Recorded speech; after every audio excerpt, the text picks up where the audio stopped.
이스라엘이여, 너는 행복한 사람이로다. 아멘. 이 시간은 신명기 18번째 시간입니다. 지난 시간에 안식년에 관한 법에 대해서 설명을 하다가 중단되었습니다. 안식년에 관한 법은 7년마다 부채를 면제하라. 규례의 내용은 매 7년 끝, 다시 말해서 면제는 안식년이라고 하거든요. 안식년에 바로 무릇 이웃에게나 형제에게 구워준 것을 면제하고 독촉하지 마라. 독촉해봐야 그들도 아무런 수확이 없는 안식년에 있어서 빚에 대한 독촉을 다음 해로 연기해 주는 것을 말합니다. 그러니까 그들도 이익이 없는, 그러니까 안식년이기 때문에 쉬게 되어지는데, 그래 마음 놓고 편안하게 쉴 수 있도록 하기 위하여 빚독촉을 하지 말라는 겁니다. 교회의 목적입니다. 모든 사람이 다 같이 안식과 평화를 누릴 수 있도록 하기 위해서예요.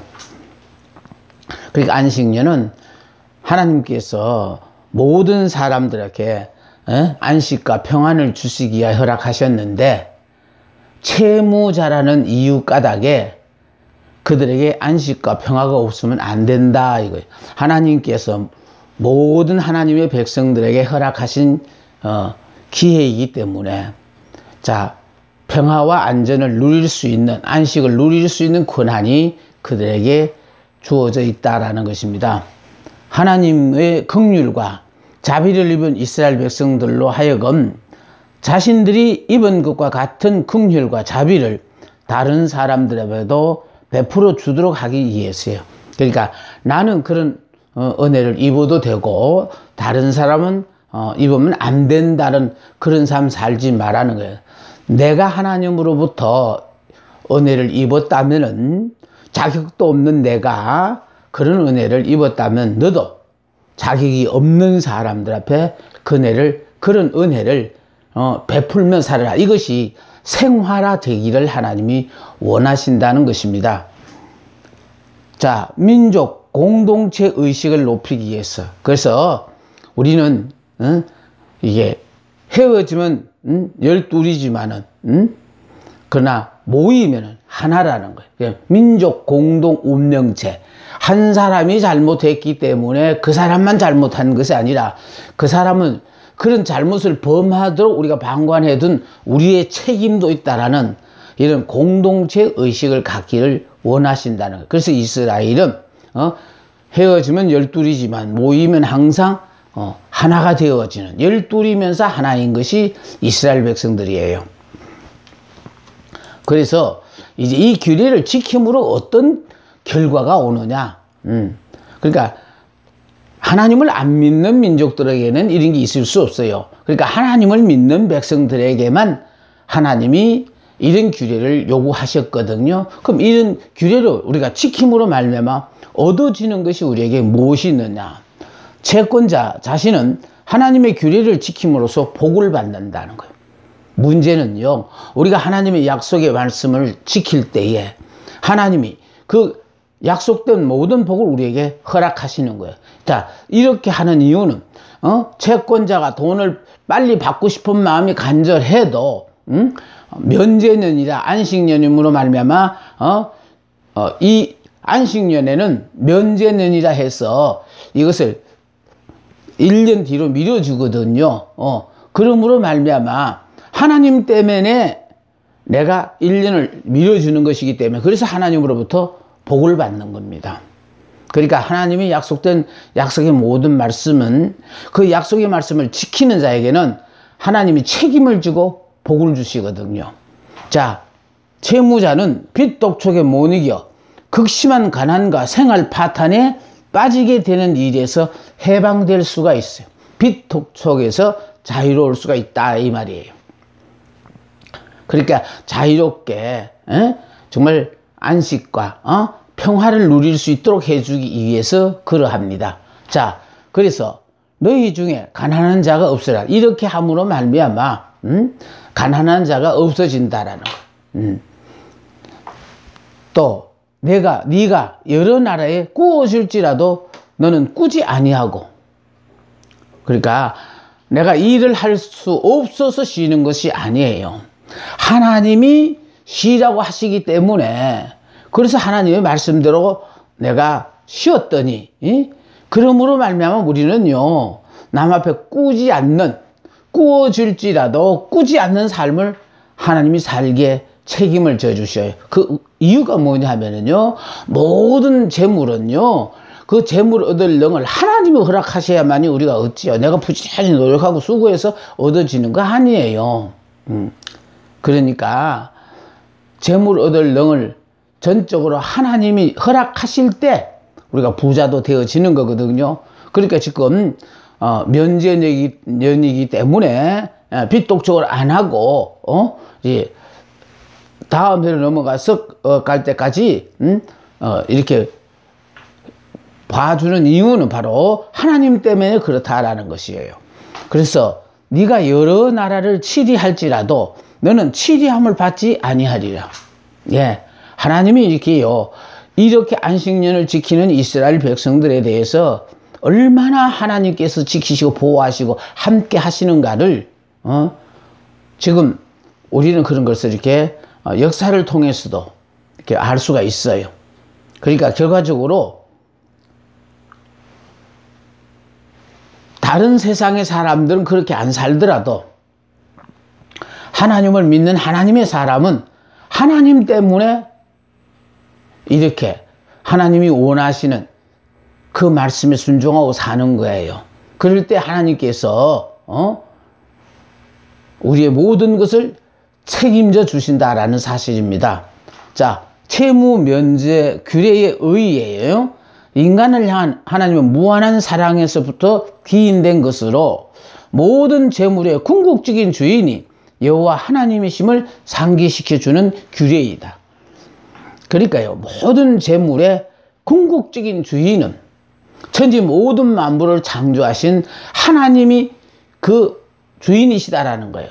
그러니까 주인이신 그분의 마음에 들게만 살면은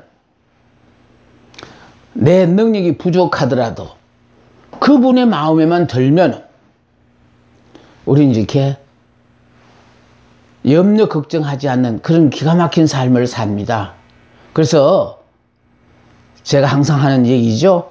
이스라엘이여 너는 행복한 사람이로다라는 이 말씀을 내가 전할 때마다 선한 목자 그림을 항상 이렇게 내가 주일 설교 때는 여러분 앞에 자주 이렇게 항상 옆에 두고 내가 설교를 하는데, 그 이유는 바로 뭐냐?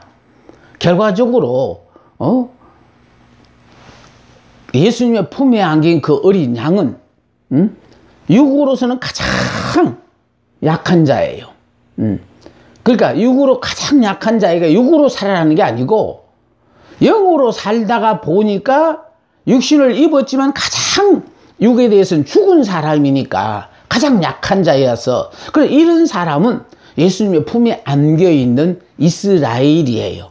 그러면 예수님의 품에 안긴 이런 양에 대해서는 이스라엘에 대해서는 하나님이 정적으로 생사화복 당신이 하시고 싶은 모든 것들을 이런 사람들을 통해 역사를 하거든요.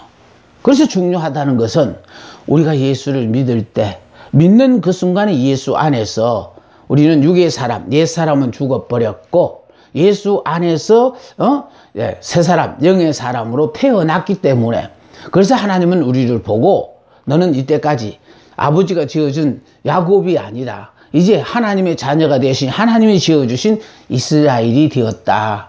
그래서 이스라엘이 되어지면 내가 육의 사람이 아니고 영의 사람이라는 뜻이고, 영의 사람이 되어지면은 육의 사람은 세상의 풍습 따라 유행 따라 자기가 살고 싶은 대로 살면 되지만은 영의 사람, 새 사람은 오로지 말씀 따라 사는 거예요. 그런데 그 말씀 따라 사는 그 하나님이 우리 보고 너는 행복한 사람이라면 지금 현재 그 상태 그 자체로 행복한 사람이라는 것입니다. 이 말씀을 항상 제가 이렇게 말씀을 저는 수시로 강조해 주는 이유는 그래서 내가 지금 영의 사람, 새 사람이다 라는 것만 내가 자각하고 산다면은 행복한 사람인데, 이걸 우리는 자꾸 내 능력을 생각하고 또 내 지금 처해 있는 환경을 바라보면서 이렇게 사는데 이게 무슨 놈의 행복자냐 하고 본인 자신이 안 믿으니까 그와 같은 힘들고 어려운 삶을 사는 거예요. 그러니까 하나님은 이미 예수 그리스도 안에서 우리의 모든 것을 다, 우리가 못 이루는 것을 그분이 다 이루어 놓고 우리 보고는 그냥 믿고 누리고만 살아라고 하잖아요. 그래서 바로 이렇게 규례를 지킴으로 말미암아 하나님께서 책임지고 그들에게 복을 주시는데, 자, 복을 주시는데 여기 지금 가난한 자가 없어지는 거예요. 모두가 다 서로 이렇게 어려운 사람들을 배려하고 도와주고 하는데, 그래서 우리 주위에서 가난한 자를 없애자는 뜻에서 이런 규례가 있는 거예요. 이렇게 함으로 말미암아 이것도 하나님 때문에 하는 거거든요. 이렇게 하니까 그들은 어떠냐면은 여러 나라에서 꾸줄지라도 너는 꾸지 아니한다. 결국은 꿀 필요가 없다라는 거예요. 하나님이 생활을 넉넉하게 책임져 주시니까 꾸줄 형편은 되어져도 꼬야 될 그런 처지는 안 된다는 거예요. 자, 네가 여러 나라를 치리할지라도 너는 치리함을 받지 않는 이 기가 막힌 복을 하나님의 말씀대로 사는 이스라엘 백성들은 이런 삶을 살게 된다는 것입니다. 자, 채무 면제 규례에 의해요, 인간을 향한 하나님의 무한한 사랑에서부터 기인된 것으로 모든 재물의 궁극적인 주인이 여호와 하나님이심을 상기시켜 준다. 그러니까 결국은 모든 재물의 주인이 하나님이시거든요. 그러니까 하나님의 마음에만 들면은 나는 원하지도 않는데 왜 이와 같은 기막힌 복을 주시는지 살아보면 알게 돼요. 내가 부지런히 먹을 거 안 먹고 열심히 잠잘 때 나는 잠자지 않고 일해가지고 부자 되는 거 아니에요. 재물 얻을 능을 하나님께서 우리에게 허락하실 때 부자가 되는 것처럼, 그래서 우리는요, 세상 사람들이 어떻게 사느냐 그거 의식하지 말고 하나님이 나에게 하신 말씀이 있거든요. 나에게. 그러니까 이스라엘이언을 행복한 사람도요, 아무리 제가 이렇게 여러분들 앞에 이스라엘이언은 행복한 사람이다 하면서 따라하세요 하면서 여러분 앞에 강요를 하더라도 이 말씀을 따라 하면서도 나하고는 상관없다고 생각하는 사람이 있는가 하면은, 이때까지는 상관이 없다고 생각했는데 갑자기 그 말씀이 내 말씀으로 들려지는 순간이 있다라는 거예요. 그러면서부터 그 사람이 정말 자기 능력으로는 도저히 행복자가 되어질 수 없는데도 행복자가 되어서 그래서 물질적으로도 주변의 사람들 앞에 야 어쩌면 저렇게 어려움을 모르고 저렇게 감사하면서 저렇게 행복하게 살까, 부러움이 대상이 되어진다는 것입니다. 자신이 빚진 자인 만큼 동일한 처지에 있는 자를 긍휼히 여김이 지극히 당연함을 일깨워주는 규례이다. 이 규례를 통해서 하나님 우리에게 요구하시는 것은요, 네가 하나님의 은혜를 입어서 그와 같은 삶을 산다면, 그렇게 행복하게 감사하며 산다면 너에게 그런 신세를 지고 있는 사람에게 은혜를 베풀어서 그 사람도 너와 같은 삶을 살 수 있도록 도와주는 것이 당연한 도리라는 그런 뜻이에요. 그래서 하나님은요, 하나님을 믿는 사람이 가난하게 지질이 궁상들고 가난하게 사는 거 하나님의 뜻 아니에요. 근데 이걸 모르기 때문에 결국은 하나님은 우리를 위하여 이 힘이 다 해결해 놓고 예수만 믿기만 하면은 이런 기가 막힌 복을 누린다고 하는데도 이걸 못 깨달아서 아직도 이 복이 나에게 그림의 떡이 되어져서 힘들고 어렵게 사는 사람들을 보면서 제가 이렇게 안타깝게 매 시간마다 외치는 이유가 그것 때문에 그러합니다. 자, 가난한 자의 규례를 보세요. 가난한 자에 대한 태도입니다. 자, 가난한 형제에게 네 마음을 완악하게 하지 마. 가난한 자에게 완악하게 하지 말라는 거예요. 가난한 자는요, 그러지 않아도 가난하다는 것 때문에 자격지심에 의해서 웬만한 말, 대수롭지 않는 말을 들어도 서러워서 눈물 나고 정말 스스로 자신을 비관하고 사는데, 그게 그 사람들 앞에 다정하게 인자하게 사랑이 있는 그런 온정을 베풀지 못하고 완악하게 하면은 정말로 더 좌절하고 낙담합니다. 네 손에 움켜쥐지 말고 반드시 네 손을 펴서 그에게 필요한 대로 쓸 것을 넉넉히 구워주라. 그러니까 우리가 손을 움켜쥐고 이웃을 돌아볼 줄 모르는 그런 삶 살지 말고 손을 펴서 그에게 필요한 대로 쓸 것을, 그것도 주는 것으로 끝나지 않고 넉넉히 주라는 거예요. 우리가 이렇게요, 이런 삶을 살려고 하면은 이렇게 살 수 있는, 세상 말로 말하면 팔자가 되었어요. 가진 것도 없는데, 그러니까 나보다 없는 사람을 보면은 그냥 주지 못했어. 그래서 저도 가진 게 없어요.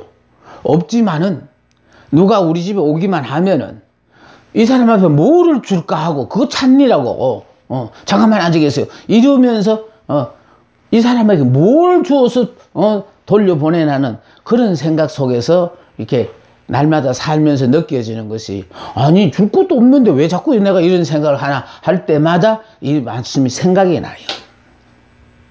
없지만은 내게 있는 것으로서 베풀고 싶은 그런 마음이 어느 정도 이제 체질화되어 가지 않나라는 그런 생각에 위로를 받습니다. 자, 악한 생각을 품지 마라. 면제년에는 재주가 빚진 자에 대하여 그의 빚을 독촉할 수 없게 되므로 면제년이 가까워오면 올수록 돈이나 물건을 꾸어주지 않을 염려가 있으므로 가난한 자의 요청에는 언제든지 쾌히 응할 것을 당부하신 말씀이다. 그러니까 안식년이 다가오면은요, 결국은 돈을 잘 안 꾸어준다는 거, 빚을 독촉할 수 없게 되기 때문에, 그래서 돈이나 물건을 꾸어주지 않을 염려가 있기 때문에, 그래서 가난한 자의 요청에는 언제든지 쾌히 응낙할 것을 당부했어요. 가난한 자는 생사가 걸렸거든요. 굶어 죽을 수도 있는 것이니까. 그래서 하나님은 가난한 자, 과부, 약한 자의 기도를 외면하지 아니하시거든요. 예. 자, 가난한 자가 여호와께 호소할 것을 기억하고 구워줄 때는 그들의 기분이 상하지 않도록, 그러니까 구워줄 때도 마지 못해서 구워주지 말라는 거예요. 그들이 기분이 상하지 않도록 그렇게 구워주라는 겁니다. 그들의 마음을 상하게 해서는 안 된다, 그런 뜻이에요. 자, 인색한 마음을 품지 말라. 땅에는 언제든지 가난한 자가 있음을 기억하고 도와주는 일을 멈추지 말라. 부자가요, 평생 부자로 살 것 같은데 긴 인생을 살다가 보니까요, 그때는 정말 이런 날이 없으리라고 생각한 좋은 날도 있고요. 또 좋아서 평생을 이렇게 살 줄로 생각했는데 또 그와 정반대가 되어지는 그런 삶을 살기도 해요. 자, 그러니까 왜 그런 삶을 살았나고 나 자신을 돌아봤을 때, 그때만 하더라도 내가 아직도 옛사람, 육의 사람이었기 때문에 눈으로 보고 그것으로 만족함을 느끼면서 행복하다 생각했는데, 내가 신앙생활을 오래 하면서 드디어 이 영적인 세계에 대해서 깨달음이 오고 난 뒤부터는요, 있고 없고는 차후의 문제예요. 그건 상관없어요. 내가 하나님의 자녀가 되어가지고, 다시 말해서 내가 육의 사람에서 영의 사람으로 바뀌어졌기 때문에 내가 염려하고 걱정해야 될 모든 것들에 대해서 이미 주님이 다 책임을 지고 이루어 주시고 계시다는 사실을 확인하고부터는 있어서 행복한 것이 아니고요, 없어도 행복하고, 그러니까 도대체 설명이 안 되어져요. 내가 이런 환경인데도 불구하고 왜 이렇게 감사하고 찬송하는지 나도 모른다. 저 같은 경우에는요, 저희들 부부 둘만 그렇게 사는 거 아니에요. 정말 우리들이 자녀들 때문에 걱정할까봐,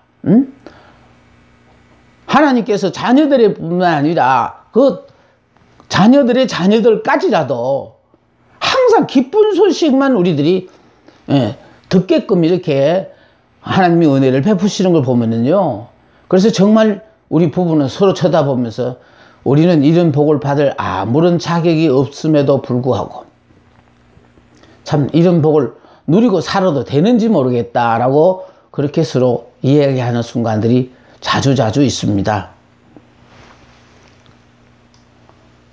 인색한 마음을 품지 말라. 땅에는 언제든지 가난한 자가 있음을 기억하고 도와주는 일을 멈추지 마라. 그러니까 우리 주위에는 나의 도움이 절실한 사람들이 많거든요. 그런 사람들에 대해서 도와주는 일을 멈춰서는 안 된다라는 것입니다. 다음, 종들을 해방하라는 거예요. 제7년에는 종들도 자유로운 몸이 되게 하라. 그러니까 종살이 하던 그 사람들도 7년이 되면 자유로운 몸이 되게 하라. 종으로 몸을 파는 것은 빚을 못 갚기 때문이다. 그래서 7년째는 다 종들을 자기 집으로 돌려보내는 거예요. 종들을 해방시킬 때는 그들이 빈손으로 가지 않게 하라는 거예요. 6년 동안 시큰 부려먹었으니까, 쉽게 말해서 이제 7년째 자유로운 몸이 되어서 돌아간다 해서 돌아가서 먹고 살 게 있나요? 없다 이 말이에요.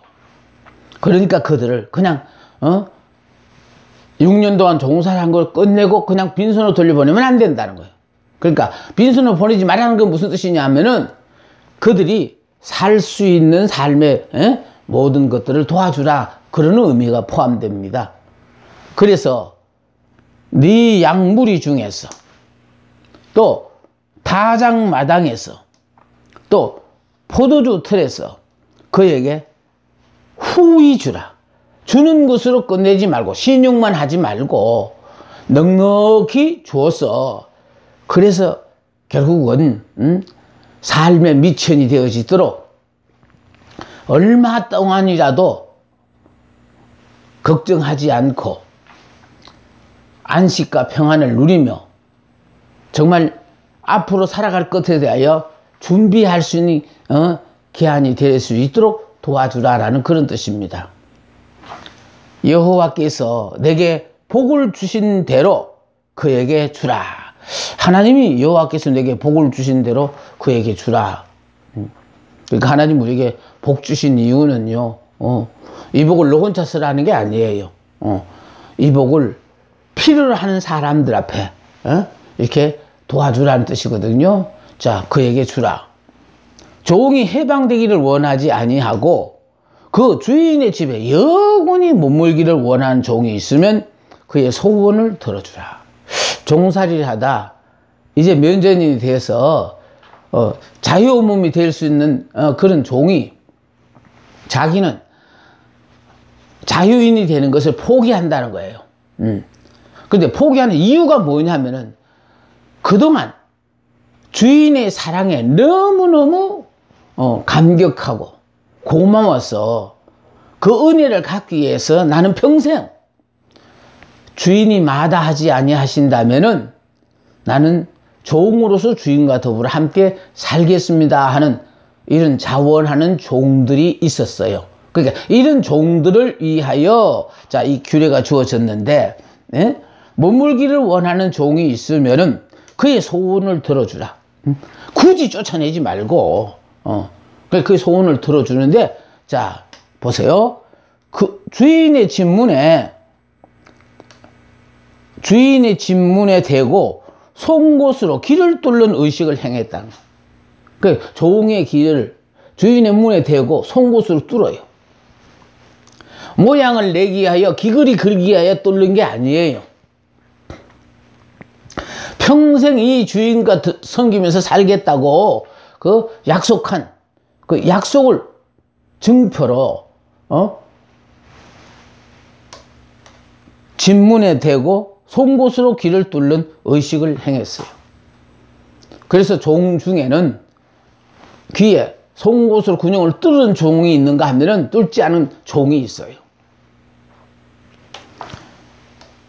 자, 길을 뚫어 표를 붙이면 그 표는 주인의 영원한 소유라는 뜻도 되지만 그 종은 이미 갚은 상태이니까 종살이함으로 빚진 빚을 다 갚은 상태거든요. 다른 종들보다는 우월한 입장이 있다는 것을 표시한다는 거예요.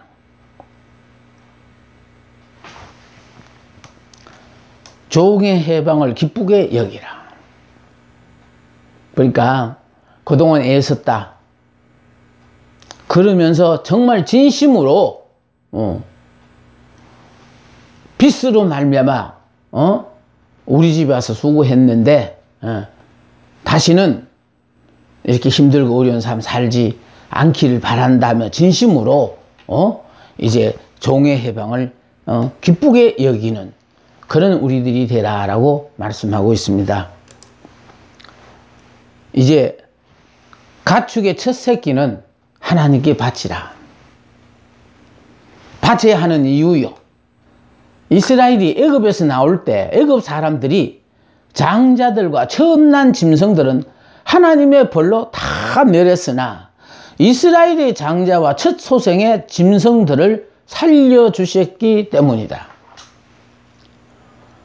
10가지 재앙 중에서 10번째 재앙이 장자와 짐승의 첫 새끼들을 하나님께서 다 죽이는 그런 재앙이었거든요.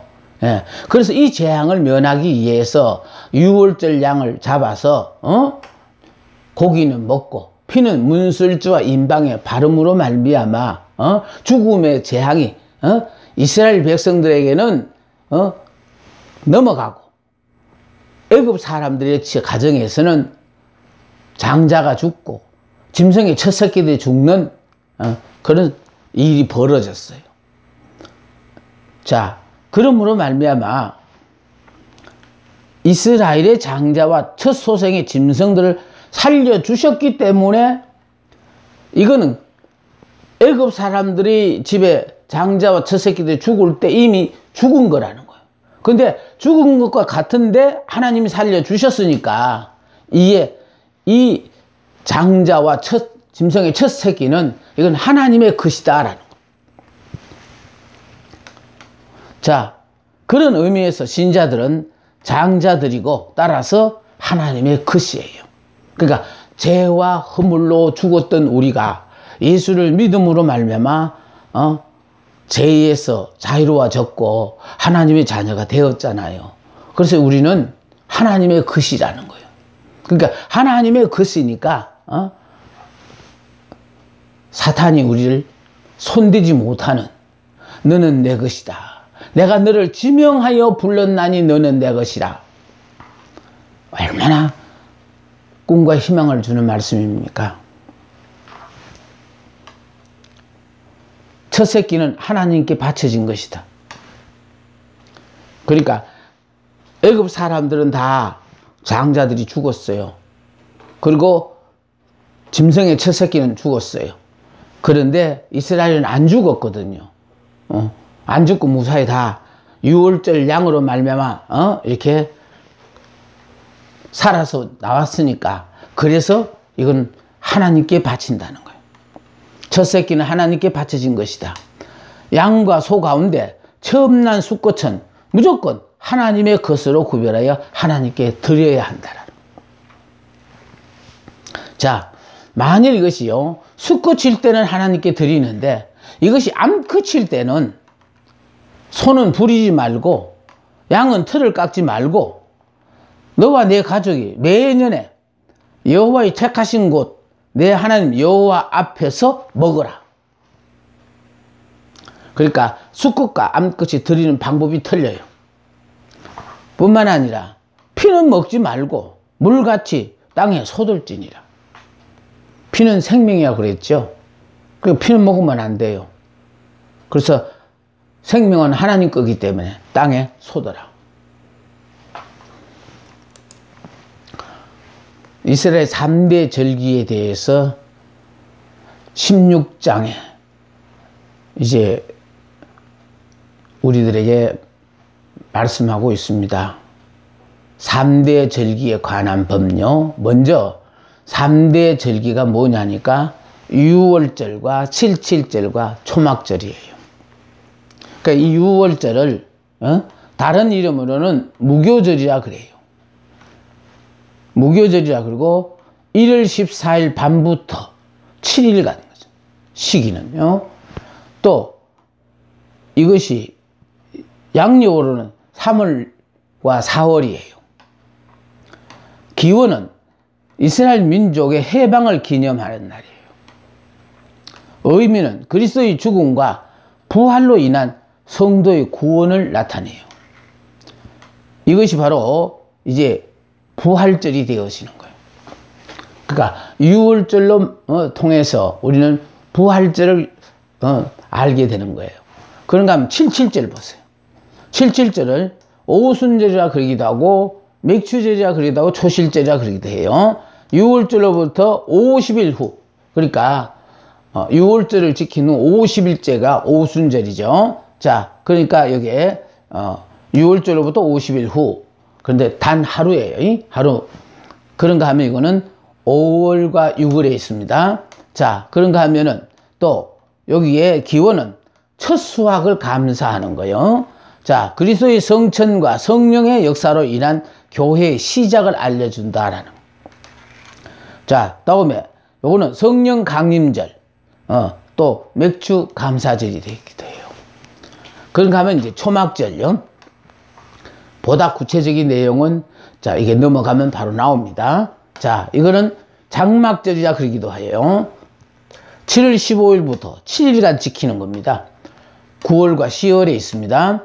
광야 생활에 대한 기념과 1년간의 모든 수확을 감사하여 지키는 절기예요. 예. 장차 오실 그리스도의 재림과 성도의 완전한